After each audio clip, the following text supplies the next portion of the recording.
Hey, what's up, y'all? What's up? What's up? This is Iskosi of Fun Day back at it once again, kicking it for you and for yours.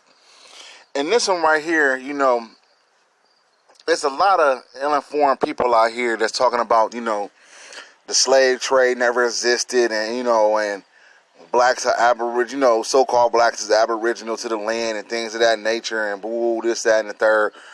But the only thing they can show us pictures of, old pictures and things of that nature. They really can't show nothing, nothing cited and nothing factual like that. You know what I'm saying? So I'm going to give some more factual material on this subject. Because, a lot of cats, they talk about, well, one of the cats is only famous for, he say, well, go to the Library of Congress. Well, what book you picking out in the Library of Congress? You know what I'm saying? You just say that in the Library of Congress it just says this, but you don't give no book or nothing like that. That cat know who they are, and them cats know who they is too. And all they can show are just pictures of a so-called Native American and mixing in with a so-called black person and say this is indigenous to the land. That's piss poor scholarship. You know what I'm saying? And then, like I said before, in a prior video about a year ago, it's scholarship out there that that one can find. They really get off their ass and look. But once you get off your ass and look and see what's going on, the first thing gonna say is, well, that's what's the white man said. Well, the Library of Congress is read by white people too, goddammit, and the Smithsonian. But when you get the information that back your calls, you know what I'm saying, you got all this type of bullshit to say. But anyway, that's not here or there. So we're going to start tapping on their head a little bit too, you know what I'm saying? Because, this kind of myth got to get stopped, this bullshit. And hopefully if you want to rebuke this, what I'm saying, come with some sites. This right here is a site.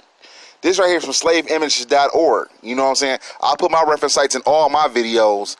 I don't be talking shit out the side of my ass and just say Library of Congress. Or the worst one, my grandma said. Or, that's what the white man said. Get the fuck out of my face with that. Now, without further ado, because I wasted about 2 minutes of speaking that. The stowage of British slave ships, Brookes, under the Regulated Slave Trade Act of 1788. Alright? This is the Unregulated Slave Trade. I want you to make sure y'all understand that. The Unregulated Slave Trade Act. I'm going to highlight it. Of 1877. If there was no continental transatlantic slave trade, then why would they have a Regulated Slave Trade Act? I mean, like Dr. Amos Wilson said, the white man don't make books for you. He makes books for you without anything in you in mind. As you see, here's a slave ship. How they got it stuffed up, how they packed it and stuff like that. Description. This image is probably the most iconic image of the Atlantic slave trade. It shows each deck and cross-section of decks tightly packed of captives. After 1788, Regulation Act, or the Dobin Act, please look that up, the Dobin Act, would specify how Africans were supposed to be transported across the Atlantic. Brookes, also spelled Brookes, Brooks, was allowed to carry 454 captives, the legal limit in the approximate number shown in this illustration. However, in 4 earlier voyages from 1781 to 1786, she carried from 609 to 740 enslaved Africans. Thus, crowding in the decks was much worse than shown here. For example, and we just talking about one ship here now. We just talking about the Brookes ship. Right? I want to make sure that's perfectly abundantly clear. We just talking about one ship. For example, in her 1782 voyage with 609 Africans, there were 351 men, 127 women, 90 boys, and 41 girls crammed into his deck. The illustration also appeared to fold out as in a pocket attached to the cover of Carl B. Winstrom, an XA collection of colonization, particularly applied to the western coast of Africa. And this is cited too, you know what I'm saying? Like I said, on the cover of Carl B., right here, you can cite this. Carl B. Winstrom, an essay on colonization, particularly applied to the application of the west coast of Africa. It came out in London, 1794 to 1795. Winstrom included a lengthy and detailed description of Brookes, and noted the proprietors of the engraving favored him with the original plate. This illustration of the Brookes, or a section of it, was often reprinted in other contemporary sources dealing with the slave trade, as well as more modern-day secondary works.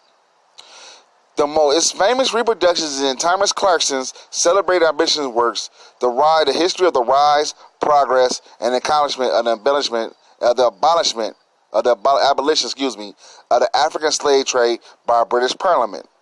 London, 1808. Volume 2, between page 110 and page 111. Philadelphia, 1808. Volume 2, between page 90 and page 91. The space calculations that Clarkson reports are from the House of Commons, also reported in 1789. Also published as a separate engraving by William Keynes, Philadelphia, 1808. See Library Company of Philadelphia. Now all these sites they're given. An excellent and readable account of the history of this image and the role it played in the British abolitionist movement is in Marcus Whittaker, The Slave Ship, A Human History, Viking 2007. Now here's some more sources that you can look up. Broadside Collections, Rare Book and Special Collection Divisions, Library of Congress, Portfolio 282 to 243. And the Library of Congress Prints Division, LCUSZ 6244000. Also see the Special Collections Department at the University of Virginia Library. They created 1789. The use language is English. And here goes some more citations. Stowaway of a British slave ship Brookes under the Regulated Slave Trade Act of 1877. Slavery image and a visual record of African slave trade and slave life in earlier African diaspora. Access October 11, 2019. Now, I gave sites to this. You know what I'm saying? Because if it was no Slave Trade Act, or no Regulated Slave Trade Act of 1788, then how, you know what I'm saying, if they got me to act of this, how the hell is there no slave trade in the Atlantic? There's no transatlantic slave trade. Please riddle me that. Would an Aboriginal please, some call Aboriginal or somebody that does not believe the slave trade existed, please hit me up in the comments and let me know. Because I don't think they would have made this act up for nothing. Once again, this is the Regulated Slave Trade Act of 1788. We're going to drop some more stuff on this because, and I gave you sources, you know what I'm saying? But we're going to drop some more stuff on this subject because, you know, the knowledge out there is being stupefied by this dumb generation that's being hoodwinked and bamboozled. Anyway, it's the Coast Gift Fun Day. Donate to the movement, hit the like buttons, and subscribe to the channel. Peace.